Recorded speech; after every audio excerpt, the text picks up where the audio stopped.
Let's go to Sid in Staffordshire. How you doing, Sid? I'm doing good. How about you, Ian? Very well. I'm all right, thank you, yeah. What are your thoughts on this budget malarkey? Well, I'm 64 years old. I retired once. I'm an ex-truck driver. Yep. And I've now had to go back to work to help my kids out. Wow. Just talk me through how that happened, Sid. Well, it all started with the energy crisis and their choices in men, but that's a different story, let's be honest. And I had a phone call when all the energy prices started going up for my two kids, and they said, look, you know, can you help? Yeah. And I said, well, OK, I'll do what I can. So I took on extra shifts because I figured that this was the way forward, but I can't do any more, Ian. Because obviously our bills have increased. Of course they have. You know, so for me to look at this as a collective, I have to suddenly think, what am I going to do? What are me and my wife going to do? Yeah, yeah.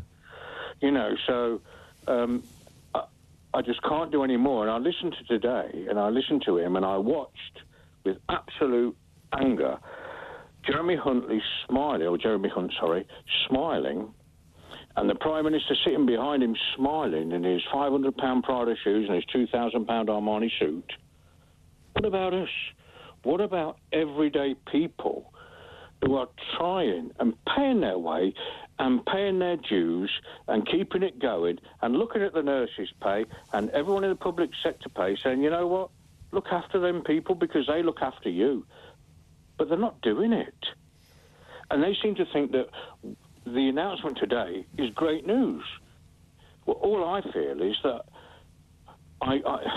well, it just means I'm going to have to give more of what I'm trying to do to build my family's life away. What sort of amounts of work are you having to do, Sid? I mean, are you talking about full-time, part-time?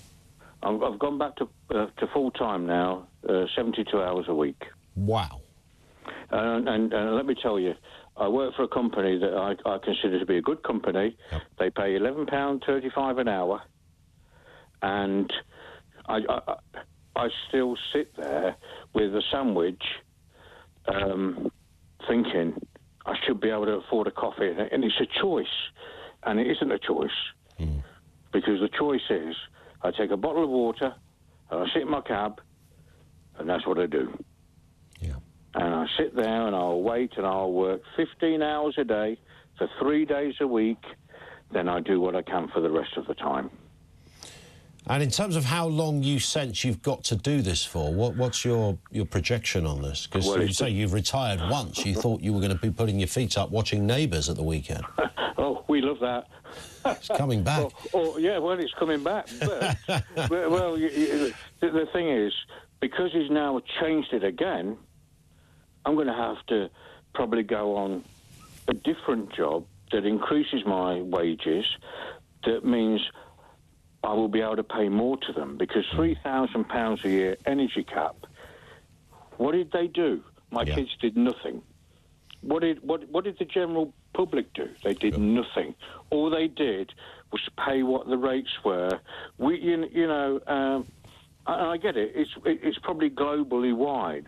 But when I see these companies actually say they are making £8 billion, but it's not off the actual energy, it's off our other investments, you know, but it's still a part of the company, isn't it? Of course, yes, of course. It all feeds into the wider issue. If those other companies that buy they always say, well, you know, we're the providers, we're not the producers of, etc., this sort of strange distinction. Well, and of course, they've got them by the short and curlies, because they can't say, well, we're not going to buy your energy or your production, because there's probably very few people that actually make it. Sid, it's a very powerful call, and thank you for sharing that.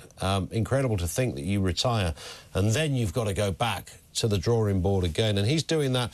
That's a kind of true British attitude, if you like, to things. You know, I've got a responsibility.